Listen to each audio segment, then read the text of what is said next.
ఒకప్పుడు ఆ ప్రదేశానికి మామల్లాపురం అనే పేరు ఉండేది. ఇప్పుడు దానిని పిలిచే పేరు మహాబలిపురం అని. మహాబలిపురం గురించి మనలో చాలా మందికి తెలియదు. మీ అందరి కోసమే ఈరోజు మహాబలిపురం గురించి తెలుసుకుందాం. మహాబలిపురం తమిళనాడు రాష్ట్రం కంచి జిల్లాలోని ఒక గ్రామం. కంచి పట్టణానికి 66 కిలోమీటర్ల దూరంలో, రాష్ట్ర రాజధాని చెన్నైకి 70 కిలోమీటర్ల దూరంలో ఉంది. మహాబలిపురం తమిళనాడు భాషలో మామల్లాపురం అని పిలుస్తారు. ఈ పట్టణంలో ఉన్న తీరం వెంబడి ఉన్న దేవాలయం ప్రపంచంలో యునెస్కో వారి చేత సంరక్షించబడుతున్న హెరిటేజ్ ప్రదేశాలలో ఒకటి. చరిత్ర ప్రకారం 7వ శతాబ్దంలో దక్షిణ భారతదేశాన్ని పరిపాలించిన పల్లవ ప్రభువుల రాజ్యానికి ప్రముఖ తీర పట్టణం. మామల్లాపురం అనేది మహాబలిపురానికి ఉన్న మరో పేరు.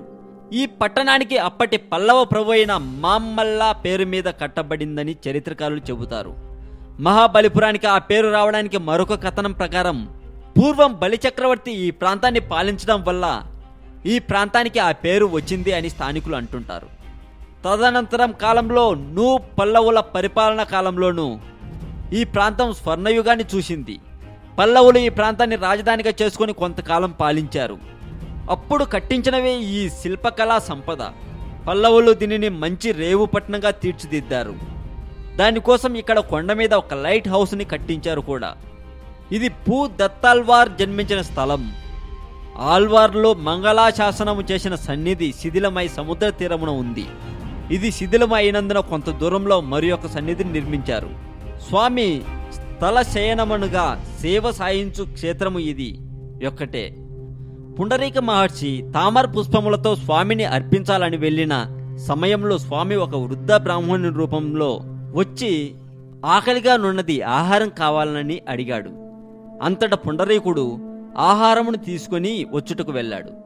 ఇంతలో స్వామి ఆ తామర పుష్పములను అలంకరించుకొని పుండరీక మహర్షి తలచిన రూపంతో శయనించాడు.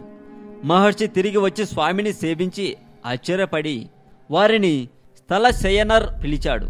తర్వాత స్వామికి స్థల శయనర్ అని పేరు వచ్చింది. ఈ క్షేత్రమున గల జ్ఞానపీరాన్ వరహస్వామి సన్నిధి ఉంది. ఇతడు స్వామి మేనిలో తయారులో కుడివైపున ఉండుటచే ఈ సన్నిధికి కుడి హృదయం అని పేరు. ఇది అతి మనోహరమైన శిల్ప సంపదతో అలరాలుతున్న క్షేత్రము. మరింత మహాబలిపురం సమాచారం తెలుసుకున్నాక మరొక వీడియో పబ్లిష్ చేస్తాను. అంతవరకు చూస్తూనే ఉండండి తెలుగు మోజో ఛానల్. ఈ వీడియో మీకు నచ్చితే లైక్ చేసి మీ ఫ్రెండ్స్కి ఫేస్బుక్ ద్వారా షేర్ చేయండి. మరింత ఇలాంటి సమాచారం తెలుసుకోవడం కోసం సబ్స్క్రైబ్ చేయండి తెలుగు మోజో ఛానల్.